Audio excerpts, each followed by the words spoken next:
नमस्कार दोस्तों, welcome to Sambhav education. This is Aryan Shukla. दोस्तों, शाम के 8 बज चुके हैं। जैसा कि आप सब जानते हैं, डेली शाम को 8 बजे स्पेशल रेलवे के लिए क्लास होती है। तो आज की क्लास में हम मॉडल पेपर डिस्कस करेंगे, जिसमें जीके के 50 क्वेश्चन होंगे। सभी लोग क्लास को ध्यान से देखिएगा। जो एक्स्ट्रा फैक्ट आपको बताए जाएं उनको भी ध्यान से सुनिए, बिकॉज परीक्षा में उनसे भी क्वेश्चन पूछे जा सकते हैं। सभी को गुड इवनिंग। गुड इवनिंग दोस्तों। चलिए शुरू करते हैं आज की क्लास। इसका आंसर करिएगा क्वेश्चन नंबर फर्स्ट के लिए। नीलगिरी की पहाड़ियां मुख्यतः भारत के किस राज्य में हैं? ये आपको बताना है। तो आंसर सभी लोग दीजिएगा और जल्दी से आंसर करिए। इसका right answer option number A होगा, तमिलनाडु। मुख्यतः पूछा गया है। नीलगिरी की पहाड़ियां जो है मुख्यतः तमिलनाडु में है। तो option number A correct answer होगा। बहुत अच्छे, सभी ने करेक्ट आंसर दिया। इस बार आप सभी के राइट आंसर हैं। अभी आपको बताना है डायनामाइट का आविष्कार किसने किया था। ये रेलवे ग्रुप डी की परीक्षा में पूछा हुआ प्रश्न है। तो सभी जल्दी से आंसर करिए क्वेश्चन नंबर 2 के लिए। ऑप्शंस को पढ़ लीजिएगा, उसके बाद ही आंसर करिए। जल्दबाजी में आपको आंसर नहीं देना है। इसका right answer option number B होगा, Alfred Nobel. B correct answer होगा। डायनामाइट का आविष्कार जो है अल्फ्रेड नोबल ने किया था। तो option number B correct answer है। इसका आंसर करिए क्वेश्चन नंबर 3 के लिए। एफबीआई किस देश की गुप्तचर संस्था है? इसका राइट आंसर क्या होगा? बहुत अच्छे। जिसने अभी लाइव सेशन को लाइक नहीं किया है, लाइक कीजिए, शेयर कीजिएगा। चैनल पर नए हैं, चैनल को सब्सक्राइब कीजिए, बेल आइकन को प्रेस कीजिए, ताकि सभी नोटिफिकेशन आप तक पहुंच सकें। इसका right answer option number D होगा, यूएसए। डी करेक्ट आंसर होगा। अमेरिका की गुप्तचर संस्था है FBI. Option number B correct answer होगा। अब देखिए, परीक्षा में क्वेश्चन और पूछ सकते हैं। आपसे पूछ सकते हैं एफबीआई का फुल फॉर्म क्या होता है। इंपॉर्टेंट है, इसे आप लोग याद रखिएगा। Federal bureau of investigation. Full form याद रखिए, इंपॉर्टेंट है। अब इसका आंसर करिए क्वेश्चन नंबर 4 के लिए।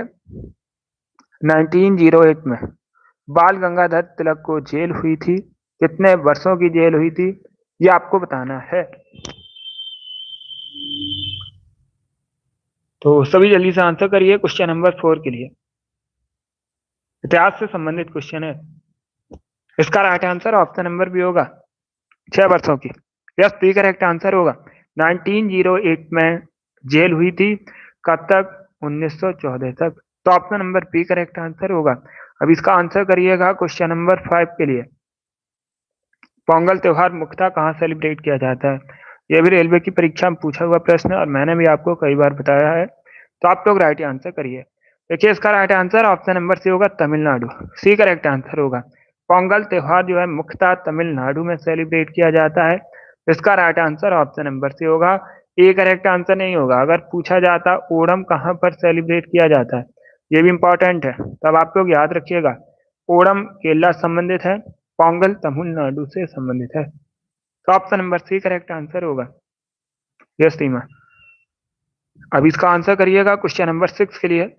विश्व नारियल दिवस कब मनाते हैं?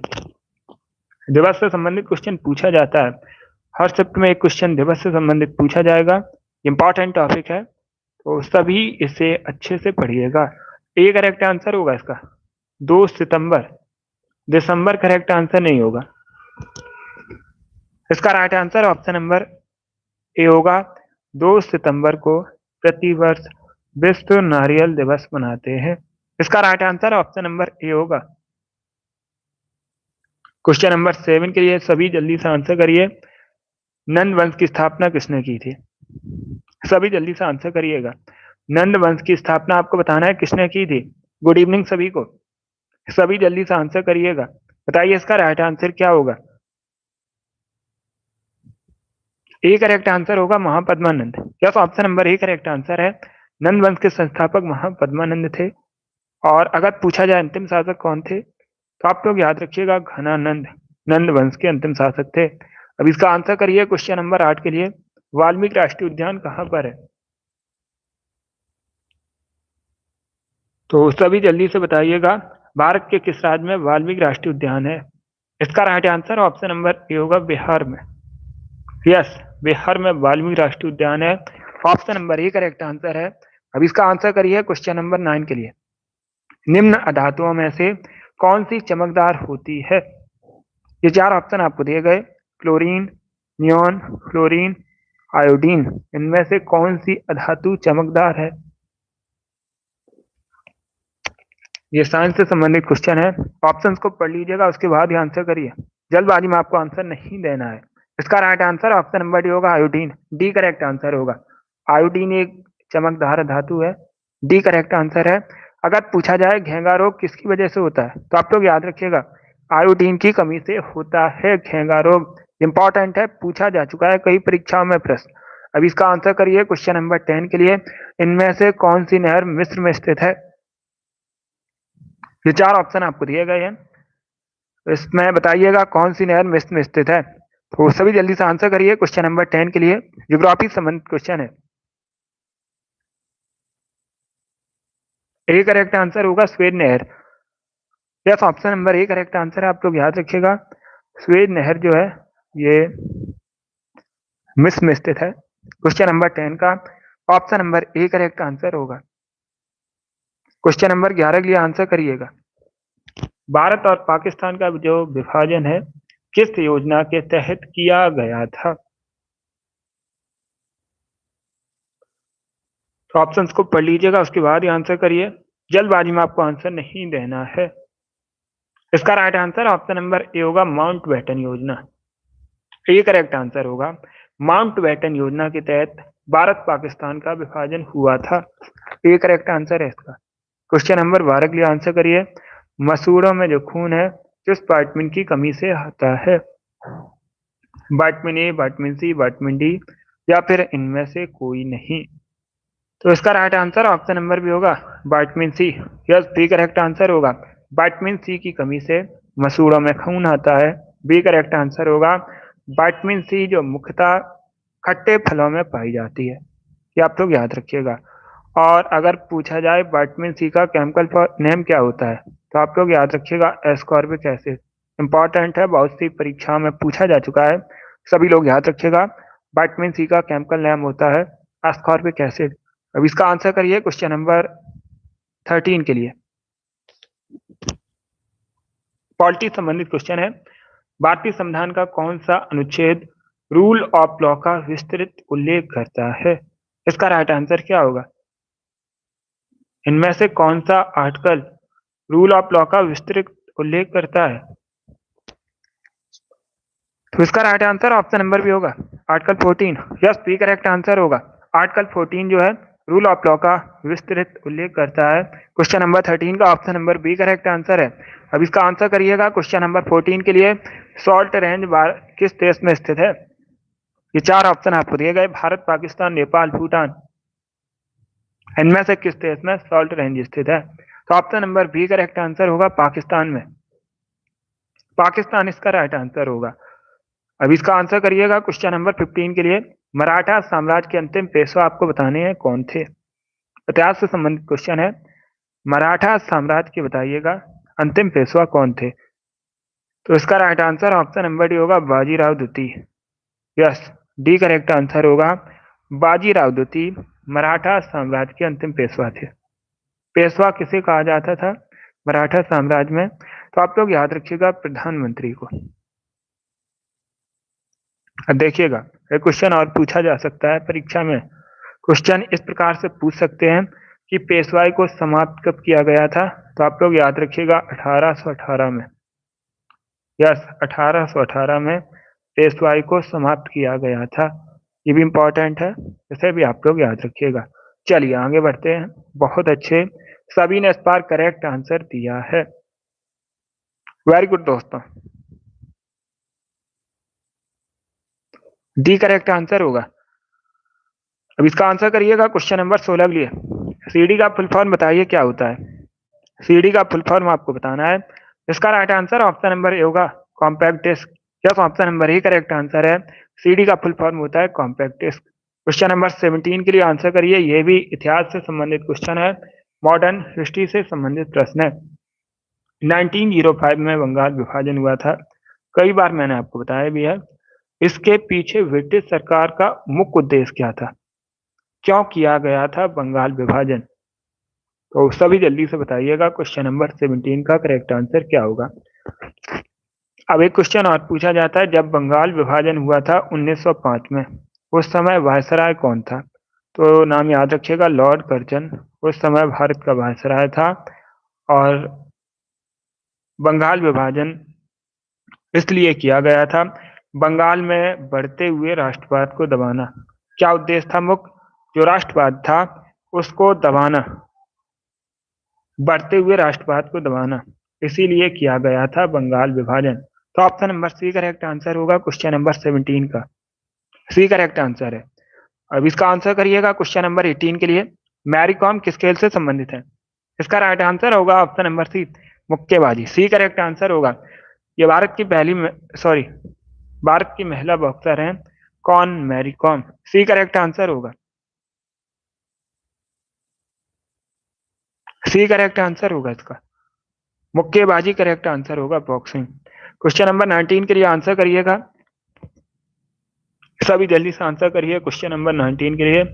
भूमध्य रेखा कितने अक्षांश से होकर गुजरती है? इसका राइट आंसर क्या होगा?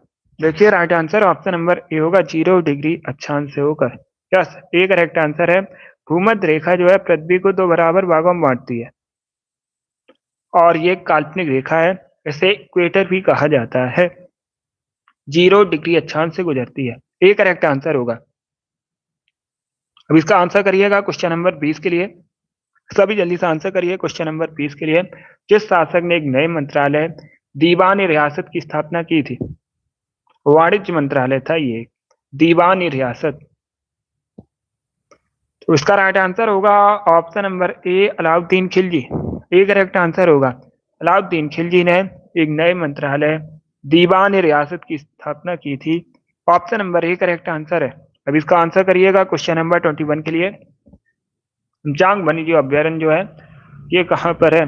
पुडुचेरी में, पंजाब में, कर्नाटका में या फिर असम में? क्वेश्चन नंबर 21 है। सभी जल्दी से आंसर दीजिएगा। इसका right answer option number D होगा, असम। डी करेक्ट आंसर होगा। अमचांग वन्यजीव अभ्यारण्य जो है असम में स्थित है। डी करेक्ट आंसर है। अब इसका आंसर करिए क्वेश्चन नंबर 22 के लिए। महमूद गजनवी ने भारत पर कितनी बार आक्रमण किया था? इसका राइट आंसर क्या होगा? इसका right answer option number C होगा, 17 बार। यस, सी करेक्ट आंसर होगा। महमूद गजनवी ने भारत पर 17 बार आक्रमण किया था। अब इसका आंसर करिएगा क्वेश्चन नंबर 23 के लिए। निम्न में से किसने अपने आप को खलीफा घोषित किया था? उसका नाम आपको बताना है। तो सभी जल्दी से बताइएगा, इनमें से किसने अपने आप को खलीफा घोषित किया था? इसका right answer option number D होगा, Mubarak Shah Khilji. D correct answer है। ये अलाउद्दीन खिलजी का पुत्र था। कौन था? अलाउद्दीन खिलजी का पुत्र था मुबारक शाह खिलजी। इसने अपने आप को खलीफा घोषित किया था। डी करेक्ट आंसर होगा क्वेश्चन नंबर 23 का, ऑप्शन नंबर डी। इसका आंसर करिएगा क्वेश्चन नंबर 24 के लिए। आपको बताना है बांग्लादेश किस वर्ष तक पाकिस्तान का हिस्सा रहा था? सभी जल्दी से आंसर करिएगा। जो बांग्लादेश है ये कब तक पाकिस्तान का हिस्सा रहा था? तो option number D correct answer होगा, 1971 तक। यस, 1971 तक बांग्लादेश पाकिस्तान का हिस्सा रहा था। अब इसका आंसर करिए क्वेश्चन नंबर 25 के लिए। निम्न में से किसको लोकप्रिय सदन के नाम से जाना जाता है? पॉपुलर चैम्बर किसे कहा जाता है इनमें से? राज्यसभा को, विधानसभा को, ग्राम सभा को या फिर लोकसभा को? क्वेश्चन नंबर 25 के लिए आंसर करिएगा। डी करेक्ट आंसर होगा, लोकसभा को। यस, ऑप्शन नंबर डी इसका राइट आंसर। आप लोग याद रखिएगा, लोकसभा को लोकप्रिय सदन, पॉपुलर चैम्बर के नाम से जाना जाता है। डी करेक्ट आंसर है। अब इसका आंसर करिए क्वेश्चन नंबर 26 के लिए। किसान क्रेडिट कार्ड योजना कब शुरू की गई थी? योजना से संबंधित भी प्रश्न पूछे जाते हैं परीक्षा में। इसका right answer option number C होगा, 1998 में। यस, 1998 में किसान क्रेडिट कार्ड योजना शुरू हुई थी। Option number C correct answer है। अब इसका आंसर करिए क्वेश्चन नंबर 27 के लिए। मूसी नदी निम्न में से किसकी सहायक नदी है? ये 4 ऑप्शन आपको दिए गए, कृष्णा, गंगा, गोदावरी, यमुना, इनमें से किसकी सहायक नदी है मूसी नदी? तो option number A correct answer होगा, कृष्णा एक सहायक नदी है। Yes, option number A correct answer होगा। और मूसी नदी के किनारे हैदराबाद बसा है। ये रेलवे की परीक्षा में पूछा जा चुका है प्रश्न कि हैदराबाद किस नदी के किनारे बसा है? मूसी नदी के तट पर बसा है। क्वेश्चन नंबर 28 के लिए आंसर करिए, नारोपा कहाँ का एक वार्षिक उत्सव है? मुक्ता कहाँ संबंधित है नारोपा? लद्दाख, तमिलनाडु, मिजोरम या फिर अरुणाचल प्रदेश?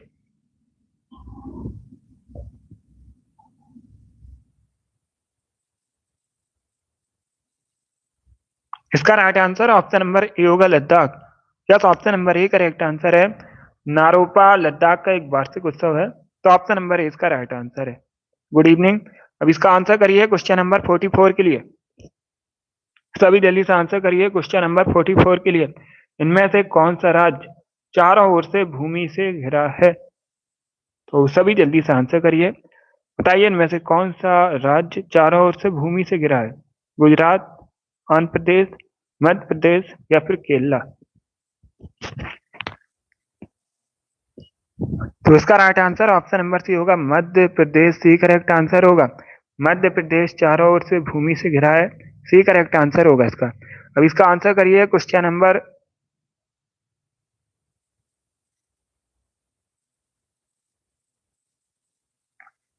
ये क्वेश्चन नंबर 30 है। सभी जल्दी से आंसर करिए क्वेश्चन नंबर 30 के लिए। कोयल कारो जल विद्युत परियोजना किस राज्य में स्थित है? महाराष्ट्र, राजस्थान, झारखंड या फिर इनमें से कोई नहीं? तो सभी जल्दी से आंसर करिए, बताइए क्वेश्चन नंबर 30 का करेक्ट आंसर क्या होगा? इसका right answer option number C होगा, झारखंड। या सी करेक्ट आंसर होगा। कोयल कारो जल विद्युत परियोजना जो है ये झारखंड में है, तो option number C correct answer है। अब इसका आंसर करिएगा क्वेश्चन नंबर 31 के लिए। निम्न में से किस प्रधानमंत्री का कार्यकाल केवल 13 दिनों का था? तो सभी जल्दी से आंसर करिए, आपको उस प्रधानमंत्री का नाम बताना है जिनका कार्यकाल केवल 13 दिनों का था। तो right answer option number C होगा, अटल बिहारी वाजपेयी। भारत के पूर्व प्रधानमंत्री हैं, इनका जो कार्यकाल है केवल 13 दिनों का था। सी करेक्ट आंसर होगा इसका। अब इसका आंसर करिएगा क्वेश्चन नंबर 32 के लिए। निम्न में से कौन मोहिनी अट्टम से संबंधित है? ये 4 ऑप्शन आपको दिए गए हैं, इसमें से बताइएगा कौन मोहिनी अट्टम से संबंधित है? तो उसी करेक्ट आंसर होगा, नाम याद रखिएगा, कनक रेले। इसका राइट आंसर क्या होगा? Option number C correct answer होगा। बहुत अच्छे, सी करेक्ट आंसर होगा इसका। अब इसका आंसर करिएगा क्वेश्चन नंबर 33 के लिए। क्वेश्चन नंबर 33 के लिए आंसर करिए, भारत में सर्वाधिक जनसंख्या वाला जिला बताइए कौन सा है? सभी जल्दी से आंसर करिएगा, आपको उस जिले का नाम बताना है, सर्वाधिक जनसंख्या वाला भारत में जिला कौन सा है?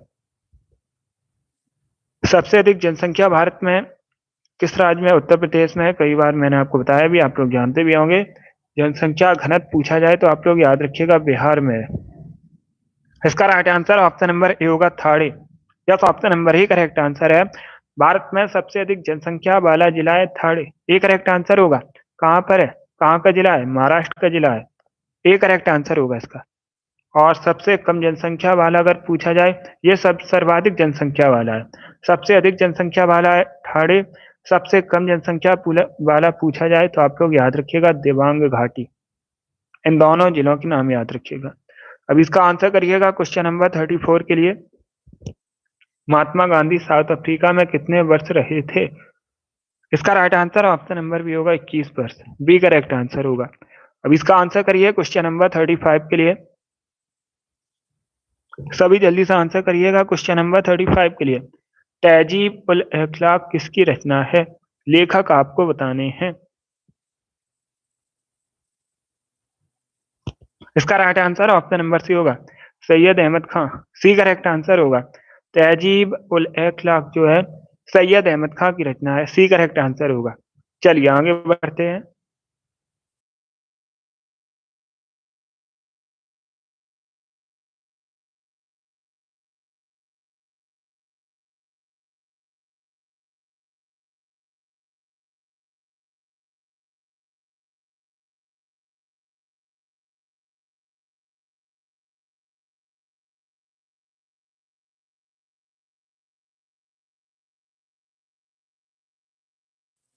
इसका आंसर करिएगा क्वेश्चन नंबर 36 के लिए। ये भी ज्योग्राफी संबंधित क्वेश्चन है, सभी जल्दी से आंसर करिए। देखिए प्रश्न इस प्रकार से है, दमन और दीव की जो सीमा है किस भारतीय राज्य से मिलती है? ये भारत का केंद्र शासित प्रदेश है। दमन दीव जो है भारत का केंद्र शासित प्रदेश है और ये गुजरात के साथ बॉर्डर शेयर करता है। डी करेक्ट आंसर होगा, गुजरात करेक्ट आंसर होगा इसका। अब इसका आंसर करिए क्वेश्चन नंबर 37 के लिए। अयोध्या एयरपोर्ट का नाम बताइएगा। अयोध्या कहाँ पर है? उत्तर प्रदेश में है। भगवान श्री राम की जन्मभूमि है और सरयू नदी के तट पर बसा है। तो सभी जल्दी से आंसर करिए क्वेश्चन नंबर 37 के लिए। इसका right answer option number B होगा, महर्षि वाल्मीकि हवाई अड्डा, Maharishi Valmiki international airport, B correct answer होगा। 37 का option number B correct answer है। अब इसका आंसर करिएगा क्वेश्चन नंबर 38 के लिए। प्राचीन साम्राज्य अवंती की राजधानी कहां पर थी?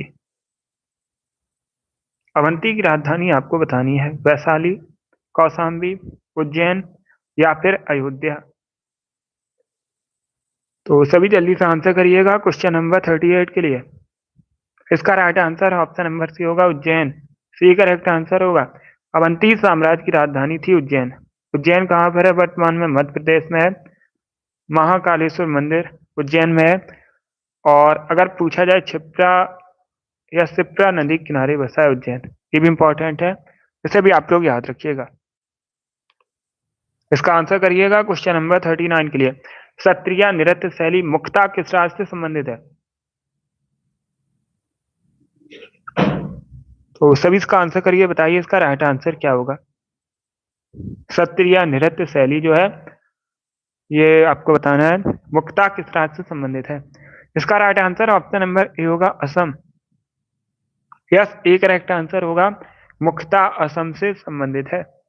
अब इसका आंसर करिएगा क्वेश्चन नंबर 40 के लिए। भारतीय संविधान में कुल कितने देशों के संविधान से विशेषताएं ली गई हैं? 6, 13, 7 या फिर 10? तो इसका right answer option number D होगा, 10। Yes, option number D correct answer है। भारतीय संविधान में कुल 10 देशों के संविधान से विशेषताएं ली गई हैं। Option number D correct answer होगा। अब इसका आंसर करिए क्वेश्चन नंबर 41 के लिए। सभी जल्दी से आंसर करिएगा क्वेश्चन नंबर 41 के लिए।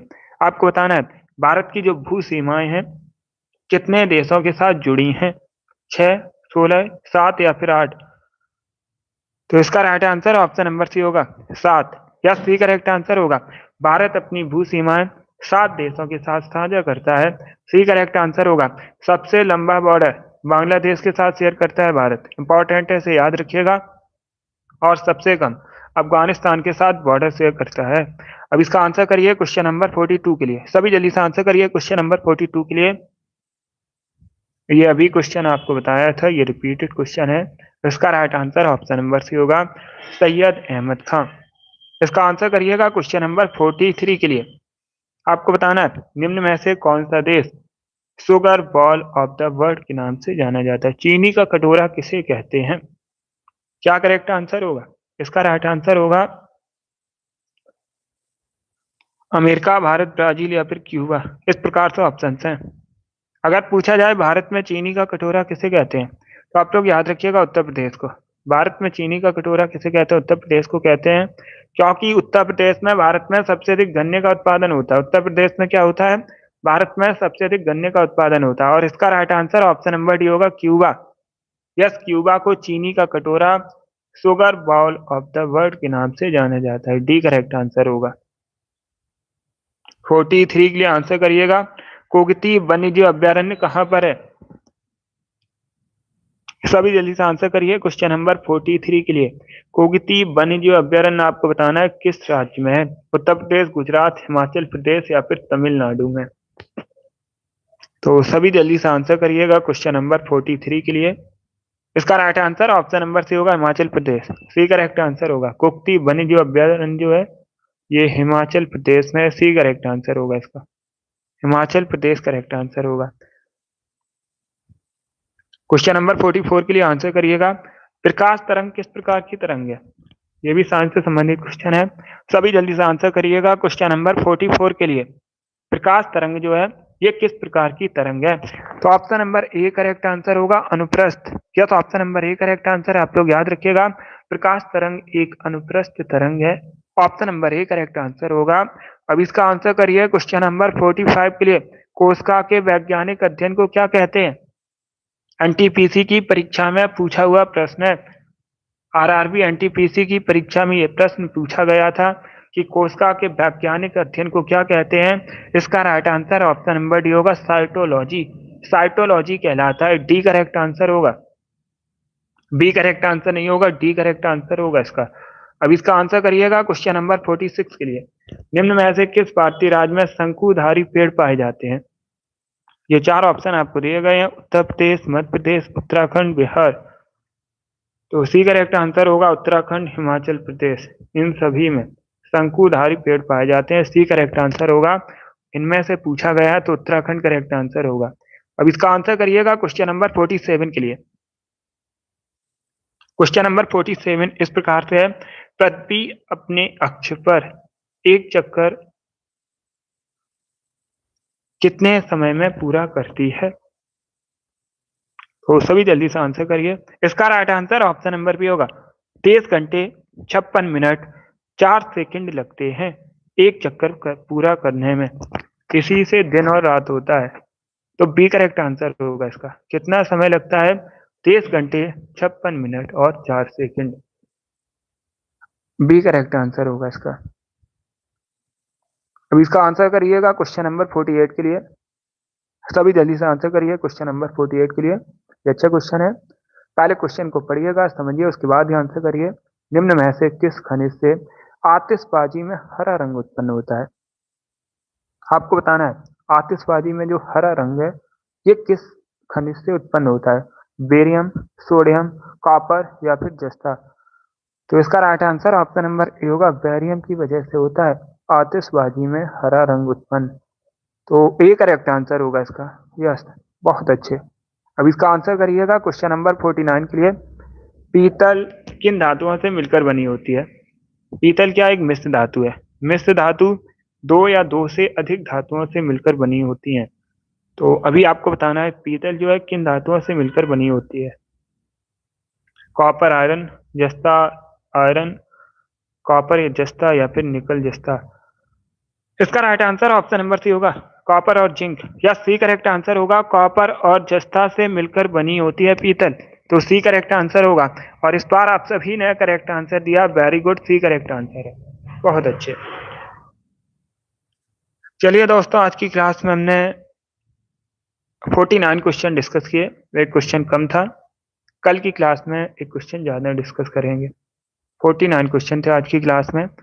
आई होप आप सभी को ये प्रश्न समझ आए होंगे। सो क्लास को लाइक कीजिए, शेयर कीजिएगा। चैनल पर नए हैं, चैनल को सब्सक्राइब कीजिए, वाला आइकन को प्रेस कीजिए ताकि सभी नोटिफिकेशन आप तक पहुंच सकें। ये वाली डेली क्लास होती है शाम को 8 बजे स्पेशल रेलवे की परीक्षाओं के लिए। तो सभी लोग डेली सेशन को ज्वाइन कीजिएगा।